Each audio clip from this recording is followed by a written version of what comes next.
Hey guys, it's Friday evening here in the Philippines, so it's time for us to do our free-for-all weekend video.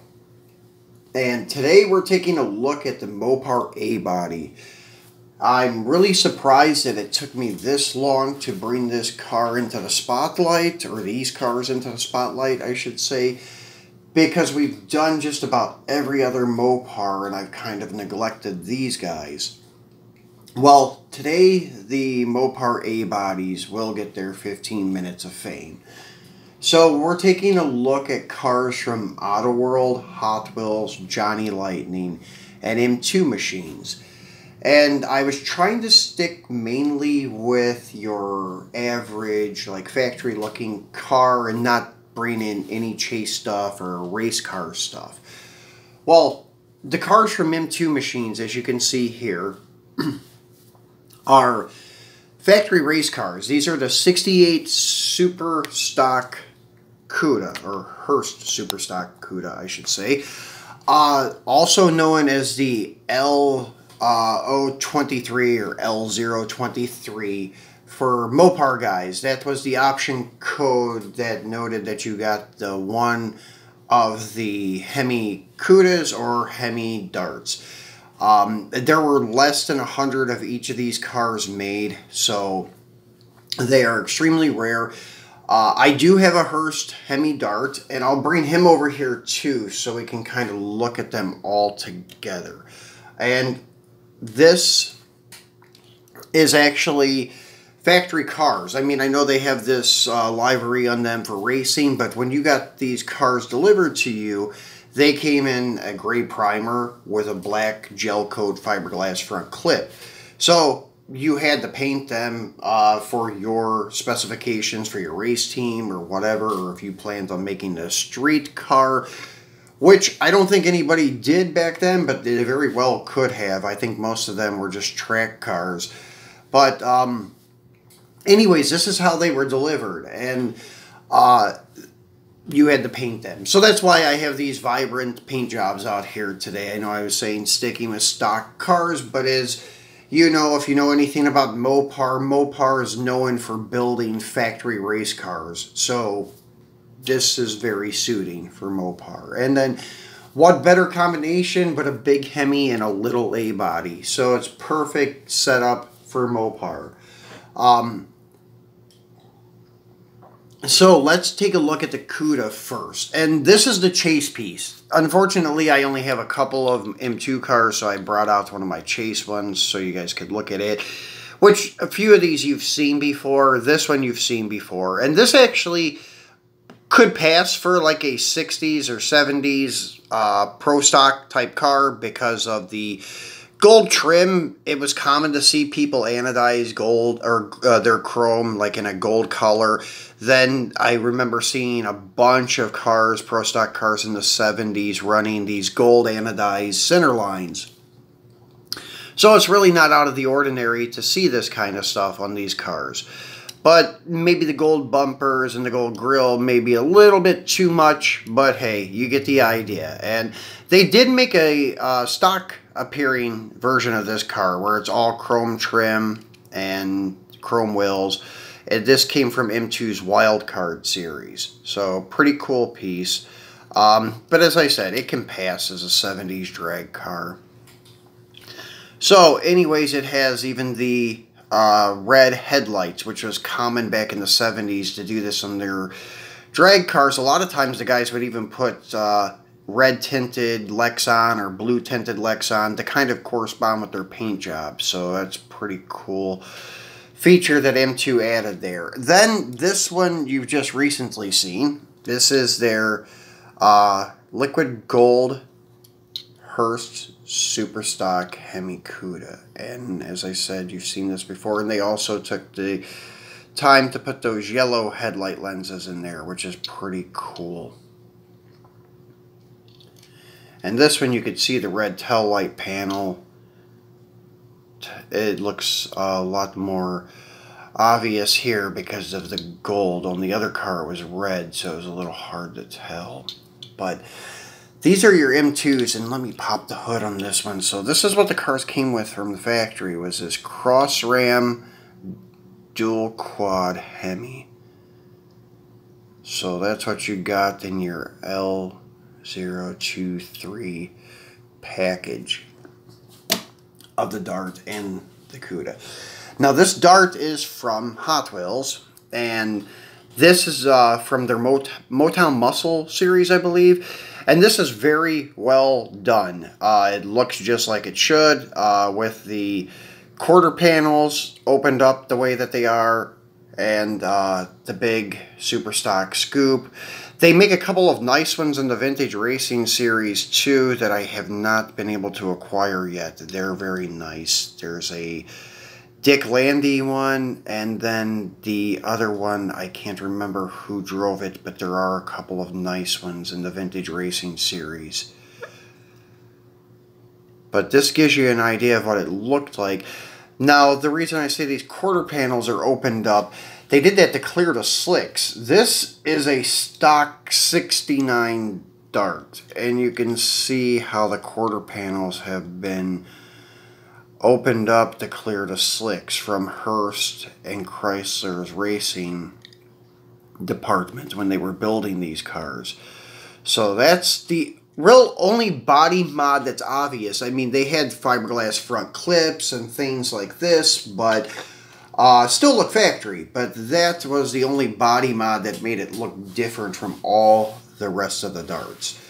So, since we are on that page, let's go ahead and just take a look at some of the Darts. So, this is one from Johnny Lightning. So, they did a really good job representing the GT Dart. I think this one was in a box set, I believe. So I'm not sure. I think it was an exclusive paint color for the box set, which just looks like something that you commonly see on the road. The green poly with the green vinyl top and then like a beige interior. The white tail stripe, green stillies with the little dog dish hubcaps.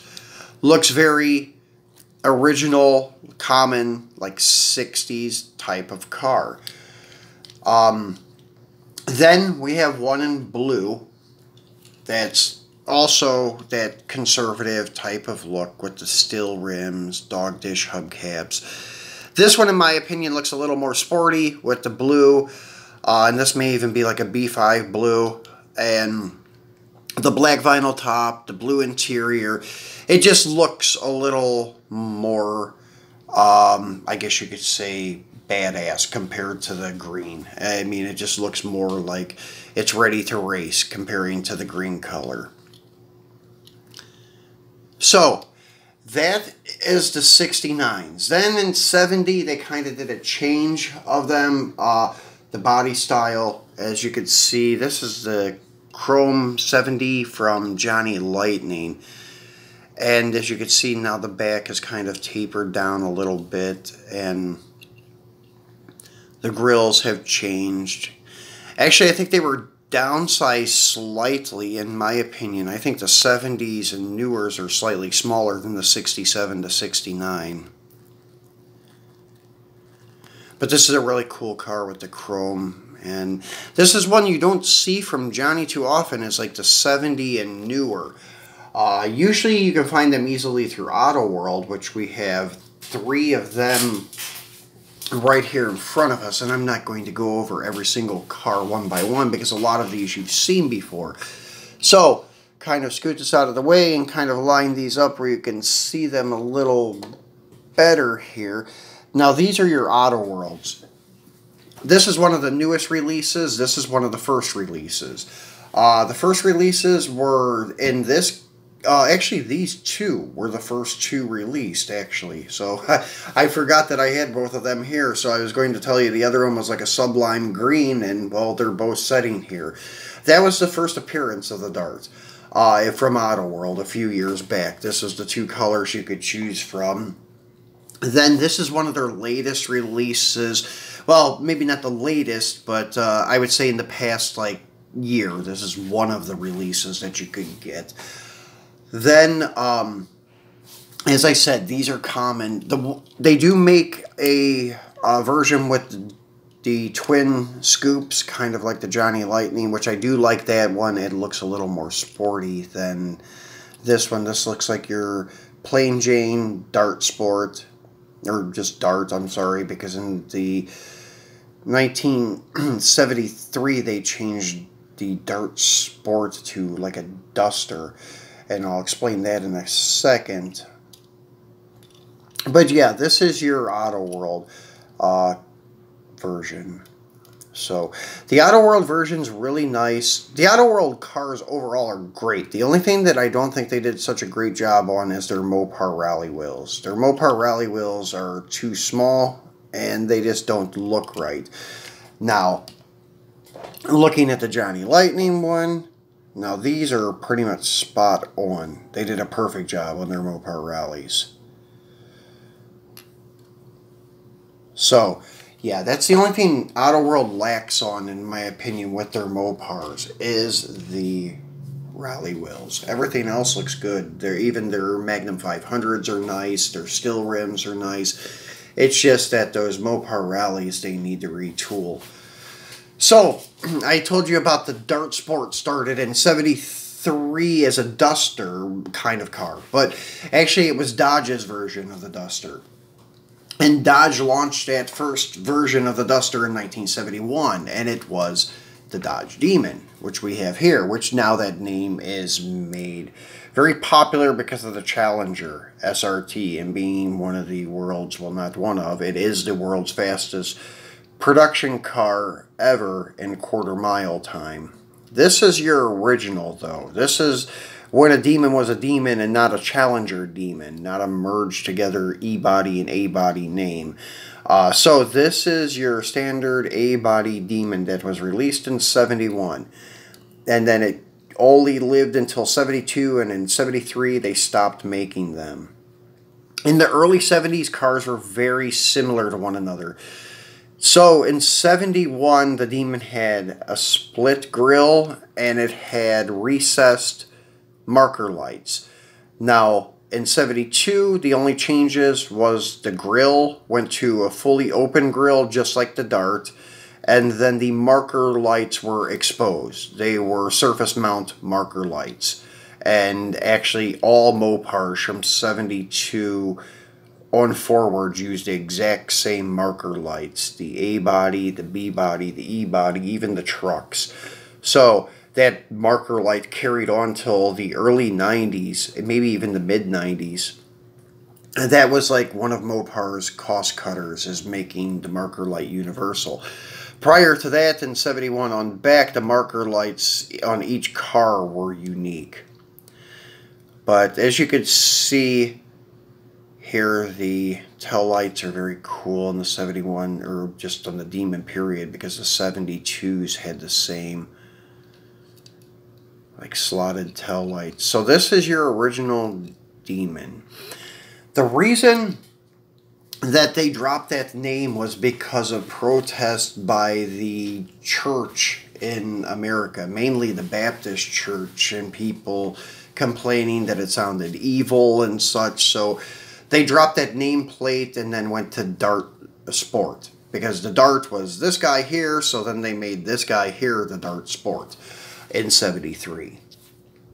Now, this is another 71 Demon. This came from the same box set as that green Dart we were looking at earlier. It's a Toys R Us box set, and they did use rubber bands in that set too, and I'll show you here the consequences. Just a little bit, though. Nothing too bad. It just kind of ate the tampo slightly on both sides. So, once again, like I said, in the 100% stuff, make sure you get those rubber bands off. But that's your history of like where the Demon name came from, but it was very short-lived.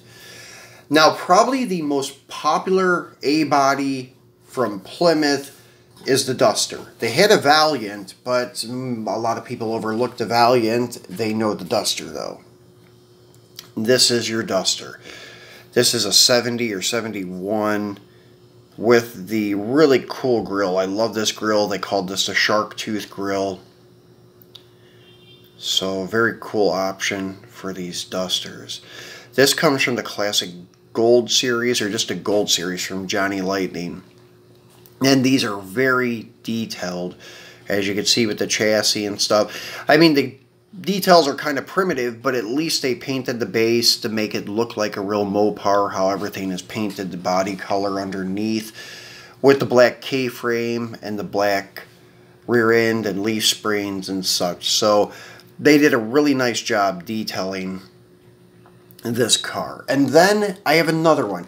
Now this is why I was making fun of the 50th anniversary of Johnny Lightning a couple of weeks ago. Because if you look on the tires of this one says 10th anniversary. Well, this car came out in 2004, I believe, is when this series was launched. Something like that. Because it was marking the 10th anniversary of Praying Mantis taking over and bringing Johnny Lightning back out in, I think it was 94. If it may have been 92. So this is either from 2002 or 2004. But that's why I'm kind of making fun of it, because like 16 years after this, Johnny Lightning now is celebrating their 50th anniversary. So really 40 years passed in 16 years in the Johnny Lightning name plate. So it just seems kind of odd. Johnny Lightning has only been in business 25 years. They went out of business for many decades and came back, then went out of business again, then came back, went out of business again, then came back. So they're very inconsistent. The name's been around for 50 years, but it disappeared for quite a while. It's only been in business for 25 years. So this is the so-called 10th anniversary series from Praying Mantis. But that is true, though. Praying Mantis did buy the company, and then they did have it for 10 years. So this is a true anniversary. This one I do believe here, because it was 10 consistent years from Praying Mantis. And I do love this paint job. The gloss black, black vinyl top, white interior, the white side stripe, the 340 on the quarter. Very cool. So, those are our Dusters, and then I also have a Demon from Hot Wheels. This is a very cool car. I wish they would have done one with rubber tires and a more conservative stock paint job. This is from the Garage series. I have a Super Treasure Hunt, which you guys seen in one of my videos a couple weeks ago for Mopar Treasure Hunts. So, this is a really cool piece. They did a great job duplicating the Demon. The front end could have been a little better detailed, but still yet not bad. The iconic slotted tail lights. So they did a pretty good job through Hot Wheels. If I was choosing, I would probably pick the Hot Wheels, because both Hot Wheels and Johnny Lightning lacked in some details with the Demon. Johnny Lightning's, the rear quarter openings are poorly done. As you can see how they slope down, it looks really bad. And then the post here, that's perfect. They have that spot on. That's the one thing they lacked on the Duster, because the A-bodies always had that post there, because they had a pop-out rear quarter glass. It didn't roll down, it popped out, and there was always that post there to kind of support it. And I guess you could say that part of the window would be this, but this looks a little better. Hot Wheels also neglected that, and then the front end detail in the Hot Wheels is not so hot, but the overall body proportions and body lines are better than Johnny Lightning's, I think. So really, both have their pros and cons, but they're both okay. So let's move around to the other side and take a look at like the forgotten A-body. And sorry, I have a glass of water here because I get a little bit choked up sometimes in these videos, so I have to have that here. So, this is another Hemi Cuda, but this one, I guess you could say is not as accurate as the M2. This is from Hot Wheels. This is from the Phil's Garage box set. And Hot Wheels did a great job on this car. I have no problem with their casting. It's just that the M2 is a little more realistic. But this is a great looking car too from Hot Wheels. Now, The ones that I say are your forgotten one are your first gen Barracudas. The ones that came out, I think, in 63 or 64 and then carried on to 66. Now, the 67, the 69s, people really dug, and then after 69, they went to E-body platform. So this one is a 64 from Autoworld. Actually, all three of those are 64s from Autoworld. This is a very unique blue line tire on it, but the paint job is really cool. It reminds me of a Hurst paint job, black, gold stripe, gold interior.